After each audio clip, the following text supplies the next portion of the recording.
అన్యాయం చేశారు. ఈ అన్యాయంతో తెలంగాణ రాష్ట్రానికి ఎటువంటి ప్రత్యేకమైనటువంటి నిధులు కేటాయింపు జరగలేదు. అందుకనే రాహుల్ గాంధీ గారు కూడా ఒక కామెంట్ చేశారు, ఇది కుర్చీని కాపాడుకునేటువంటి బడ్జెట్ అనే విధంగా వారు కామెంట్ చేశారు. అదేవిధంగా రేవంత్ రెడ్డి గారు కూడా అటువంటి కామెంటే చేశారు, ఇది క్విట్ ప్రోకో సంబంధించినటువంటి బడ్జెట్. అదేవిధంగా నరేంద్ర మోదీ గారు కుర్చీని కాపాడుకోవటం కోసం ఇటు ఆంధ్రప్రదేశ్కి అటు బీహార్కి రెండు రాష్ట్రాలకి కూడా ఇటు చంద్రబాబు నాయుడు గారికి అటు నితీష్కి ఇద్దరికి కూడా న్యాయం చేశారు తప్ప మిగిలినటువంటి రాష్ట్రానికి న్యాయం జరగలేదు అనే విధంగా మాట్లాడారు. అవునన్నా కాదన్నా వాళ్ళు మాట్లాడినటువంటి మాటల్లో కూడా కొంత వాస్తవం లేకపోలేదు. కుర్చీని కాపాడుకోవటం అని కాదు, కానీ బట్ వీళ్ళిద్దరు అవసరం కేంద్ర ప్రభుత్వం కొనసాగింపులో చాలా కీలకమైనటువంటి అవసరం ఉంది, కీలకమైనటువంటి భాగస్వామ్యం ఉంది. కావున ఎప్పుడూ లేని విధంగా ప్రత్యేకంగా రాష్ట్రాలకి అమరావతికి 15,000 కోట్లు, బీహార్లో రోడ్లకి 26,000 కోట్ల రూపాయలని కూడా కేటాయించారు. సరే, ఇక్కడ బుందేల్ఖండ్ తరహా ప్యాకేజ్ ఇచ్చారు, పోలవరం కంప్లీట్ చేస్తున్నారు. ఇవన్నీ చూసుకుంటే ఇంకా చాలా ఎక్కువ అయింది. కొంతమంది బీహార్కి 26,000 కోట్లు ఇచ్చారు కదా, ఏపీకి 15,000 కోట్లు ఇచ్చారు కానీ ఎలా పడితే అలా అర్థం లేనటువంటి, ఇందా చెప్పాను కదా, కోడిగుడ్డు మీద ఏకలు పీకేటువంటి కార్యక్రమానికి కొంతమంది శ్రీకారం చుడుతున్నారని. అలాంటి ఏకలు పీకేటువంటి వాళ్ళు ఎప్పుడు కూడా ఉంటారు. కానీ ఇక్కడ నేనేమంటానంటే ఆ వెంట్రుకలు పీకేటువంటి బ్యాచ్ ఉంటుంది. ఇక్కడ వారికి ఇచ్చినటువంటిది అదొక్కటే. వాటితో పాటు 11,000 కోట్లు పైనుంచి వచ్చి వరదల కోసం ఇచ్చినట్టు, కానీ వాళ్ళకి అవన్నీగా ఇక్కడ ఈ 15,000 కోట్లతో పాటు ఇంకా 4 వరాలు ఇచ్చారు. ఆ 4 వరాలు కూడా చూసుకుంటా పోతే చాలా బడ్జెట్ ఎక్కువగానే గ్రాంట్ అయ్యేటువంటి పరిస్థితి ఉంటుంది. సరే, ఇవన్నీ ఉంటాయి, కానీ తెలంగాణ రాష్ట్రానికి అన్యాయం జరిగినటువంటి మాట వాస్తవం. తెలంగాణ రాష్ట్రానికి కూడా న్యాయం చేసి ఉన్నట్లయితే చాలా బాగుండేది. ఇదే ముఖ్యమంత్రి రేవంత్ రెడ్డి గారు కూడా 3 సార్లు ప్రధానమంత్రి నరేంద్ర మోదీ గారిని కలిసి రిక్వెస్ట్ చేశారు, పెద్దన్నయ్యలాగా మా రాష్ట్రానికి తెలంగాణకు అండగా ఉండండి, సపోర్ట్ చేయండి అని కోరారు. కానీ అటువైపు నుంచి సపోర్టు దొరకలేదు. అదేవిధంగా ఎవరైతే కాంగ్రెస్ పార్టీ అనేటువంటి ముద్రతో ఇవ్వలేదా లేక ఇతర కారణాలతో ఇవ్వలేదా కానీ బట్ వాళ్ళైతే సరైనటువంటి న్యాయం అసలు చేయలేదు. ఇది గతంలో బీఆర్ఎస్ పార్టీ ఉన్నప్పుడు కూడా ప్రత్యేకంగా ఇచ్చింది ఏమి, బీఆర్ఎస్ ఏమి పెద్ద గొప్పగా తెచ్చింది ఏమీ లేదు. ఈరోజు రేవంత్ రెడ్డి గారు కూడా తేగలిగింది లేదు. కానీ ఇక నెక్స్ట్ కనుక ఇవ్వాల్సినటువంటి బాధ్యత ఉంటుంది.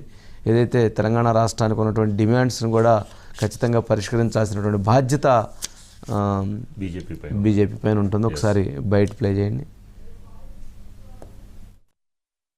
ఈరోజు సబ్కా సాత్ సబ్కా వికాస్ అనేదైతే ఉందో ఈ స్లోగన్ బోగస్ అని చెప్పి బీజేపీ నిరూపించింది.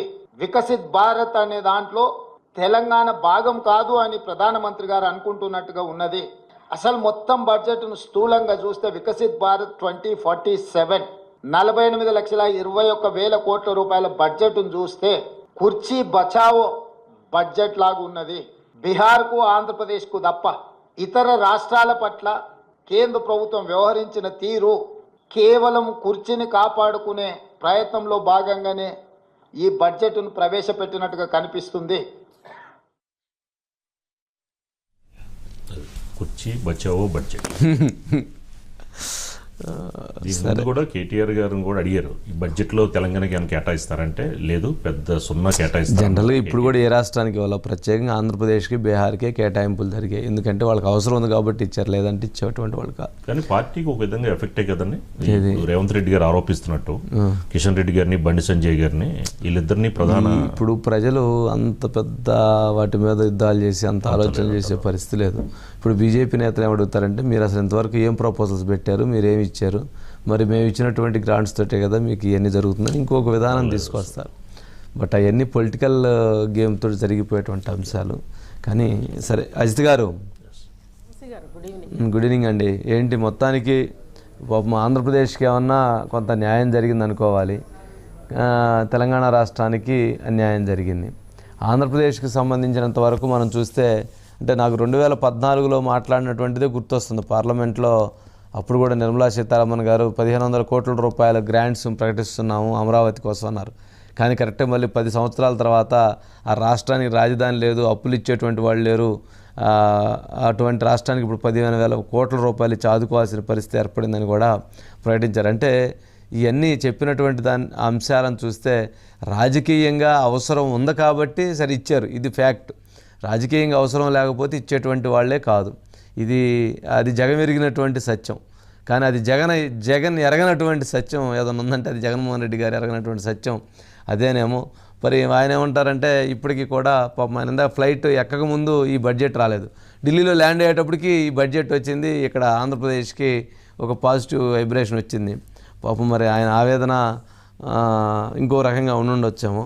సరే ఏంటి అజిత్ గారు, మొత్తానికి కేటాయింపుల ద్వారా ఎలా చూడవచ్చు అంటారు, ఎలా ప్రయోజనం జరగవచ్చు అంటారు? వంశీ గారు, అంటే ఒకటి దాదాపు ఇప్పుడు కాంగ్రెస్ పార్టీ అటు రాహుల్ గాంధీ కానీ రేవంత్ రెడ్డి కానీ ఆరోపించినట్లుగా ఇది కుర్చీ బచావో బడ్జెట్ అని అన్నప్పటికీ కూడా సరే కుర్చీ బచావో సందర్భంగానైనా ఆంధ్రప్రదేశ్కి న్యాయం జరుగుతోంది అనే ఒక ఆశ అయితే ఖచ్చితంగా వచ్చింది వంశీ గారు. ఎందుకంటే ఆంధ్రప్రదేశ్కి సంబంధించి ఈరోజు తొలి బడ్జెట్లో ఈ కేంద్ర ప్రభుత్వ తొలి బడ్జెట్లో ఈరోజు ఆంధ్రప్రదేశ్కి సంబంధించిన కేటాయింపులు దేశం మొత్తం మీద కూడా బీహార్ అండ్ ఆంధ్రప్రదేశ్కి కేటాయింపులు ఉన్నాయి. మిగిలిన రాష్ట్రాలకు ఈవెన్ బీజేపీ పాలిత రాష్ట్రాలకు కూడా కేటాయింపులు లేవు.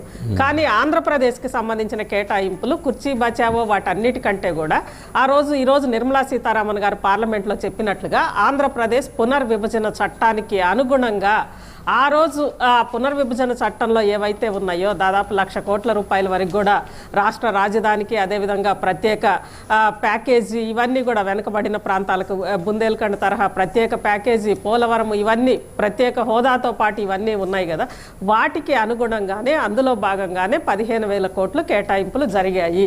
ఈ కేటాయింపులకు సంబంధించి కూడా కొంతమంది అడిగారు, ఇది ప్రపంచ బ్యాంకు సహకారంతో అన్నారు కదా, అంటే ప్రపంచ బ్యాంకు నుంచి రుణం తీసుకొస్తున్నారా అని. అంటే ఇది రుణమో కాదో ఏదైతే ఏంటి కేంద్రానికి సంబంధించిన విషయం, అంటే మేము ఆంధ్రప్రదేశ్కి ఇస్తున్నాము. అదేవిధంగా దీంతో పాటు ఈ 15,000 కోట్లతో పాటు కౌంటర్ గ్రాంట్ కూడా ఉంటుంది. అయినప్పటికీ కూడా ఆ కౌంటర్ గ్రాంట్కి సంబంధించి ఈరోజు ఆంధ్రప్రదేశ్ ఉన్న పరిస్థితిలో కనీసం కౌంటర్ గ్రాంట్ కదా ఏది పెట్టుకోలేని పరిస్థితిలో పూర్తిగా కేంద్రమే భరిస్తుంది అనేది నిర్మలా సీతారామన్ గారు స్పష్టత, అది కూడా తెలుగులో ఇచ్చారు వంశీ గారు.